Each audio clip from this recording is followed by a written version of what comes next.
sameynay asaga kaliya ma ahayn Liibiya xataa ku jirto wadamada Soomaaliya ka soo horjeed oo Itoobiya la safanay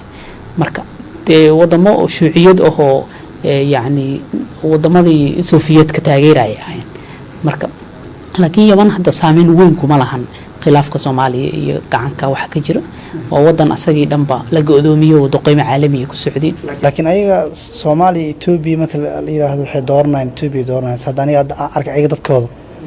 Soomaaliya way yimaadaan oo Djibouti kale ku nool yihiin Djibouti marka la joogo Soomaalida aad u neceb yihiin waana magaalada Djibouti caasimad waan tagay sidoo kale Yamanta waxay maamulaan airborada Ruushka iyo ayaga maamul badana shaqaaliyo hoose ka ah aad waxay u neceb yihiin Afrikaanka gaar ahaan Soomaaliga iyo Suudaanka wax walba ayaga ay u arkaan inay muslim ahaan yihiin isu dhow yihiin adduunka ugu neceb yihiin soo marka Soomaaliya si loo dhibaateeyo mararka qaar in ay waqti geliyaan wax walba oo ay cagsi ku ah runtii waa dhici kartaa in caqabad iyo challenge abuuraan laakiin inta hadda aan ognahay waxa waaye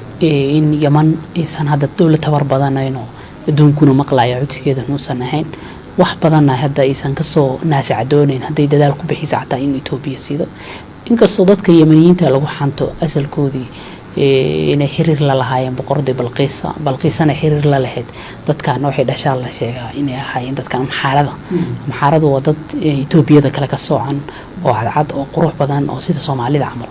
marka taariikhiyan waa dad isku milan laakiin waa gartay isbarbariyaaca siyaasiyiinta Soomaalidu xilliga Itoobiya dagaalka lagu jiro dagaal diblomaasiyadeed la galay hataa kii ka horreeyay xilliga farmaajo xitaa inkastoo umaleys xilliga farmaajo inay roonayeen mararka qaar maxay tahay sababta keenaysa in la isbarbariyaaco runtii waxaad u qabtaa siyaasiyiinta Soomaalida diblomaasiyadda kaadirin ma jiro dalkan maca diblomaasiyadan oo la soo qaato oo dad la soo xulo ma jiraan waxaad u qabtaa qof kastaba dhariga meesha ka soo gaaro inuu gacanta weelka kala gashanayo taasina xisaabeysa hadaladii dawladda inay yani micna ay beelaan Itoobiya marka diblomaasiyintoodu hadlaayay xafiiska ra'iisul wasaaraha ninka madaxda ka ah ra'iisul wasaaraha taliyaha ciidamada isku waray ku hadlaayeen يعني قف لنا أقول حناية مجري حتى صحفته دعتها هل بريورتي ساري لكن عضو قبتها مدحين إنه قار لها يعني توبيا أسكرتو دو سي جويسان قار كود ليا مانديتكي أتمس وكلا لابرني أسكري توبيا كديسمبر وبحالة وذكون أفريلاتنك يعني هذا الله كلا دوان أو وزير كريمة دبده وزير الدولة وزارة دا يحافظ كمدحوينه إنك أمنك أقابلسن يمدحوينه أفر قف أو كلا جهة وهذا هال سيستم سكود الجري وهذا كي وياك بدنا مقلة وحوها فقي هدي توبيا يسمح كوسي وضو أنا راح ديارنا إن مال قلنا أن تاجرنا جب هذا مقعد يعلم أورماها مقعد يعلم مخنه إن فانها فان نتاجره وهذا النين وحالس والله وزير كريمة جد تي وحياة عجيبة وحكم إذا ورئيس وزير كدب دمي مجلين دجال دبل منسيد مركل اللي بيجرو هذا لبضن أيكو بهذا الله حنا سومالي دحين وحين سومالي سببته أي الدنيا أبوه رئيس ديار ده هي العجز سكاق ساريس وحكى في عن رئيس الوزراء توبير إن هل سكول كردستان آخر كل شيء دونا بها مركا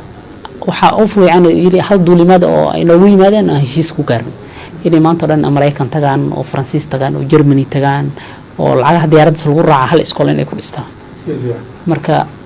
intuu dagaalka diblomaasiyada dhacay hada loo aan loo meel degan labada dhinacba madaxweynuhu in ka badan 4 jeer la sheegay inuu Itoobiya cadow ku tilmaamay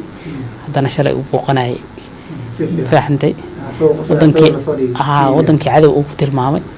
marka waa dagaal diblomaasiyadeed aakhirka uu dhamaanaya laakiin mar taariikh halka u dhacay inuu shacabkii hadda saan isla yahay aniga markaan daraasayaan diblomaasiyadaan bartay